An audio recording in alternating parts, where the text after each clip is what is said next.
Процедурално реагирам и до вас, заменик председателке, и до вас, колега Кастриот.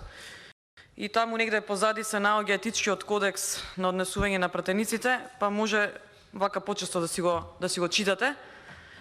Во говорот, во моето образложение, јас воопшто не спомнав кој што направил, јас зборев суштински конкретни податоци за Газибаба. Откако бев испровоцирана од репликата на колегата Диме, тогаш објаснив дека е доблесно да се спомне која среди таа парк шума и кој направи тримпатеки и така натаму. И ниту сте лектори, ниту сте рецензенти за да ја оквалификувате мојата дискусија. Ние знам дека живееме во тешка анархија, но сепак сметам дека живееме и во демократија.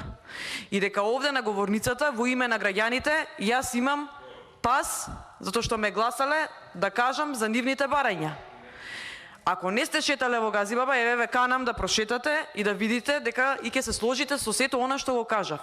Но ќе ве знам да го сочуваме достоинството, секој имаме право да поднесеме амандман. Дали е издржано, не е издржано, наша работа како пратеници. Но толку се симна сега дебатата, успеавте да симнете на ниско ниво, за жал, и тоа го гледаат граѓаните и судат.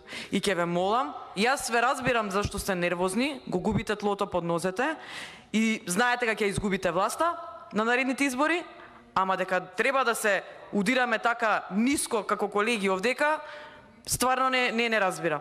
И друго нешто сакам да ви кажам. Проблемите со коалициите не се решаваат овде во собрание. Многу добро знаете каде се решаваат. Овде треба да се почитуваме, нормално и да пиеме кафе заедно, зошто да не.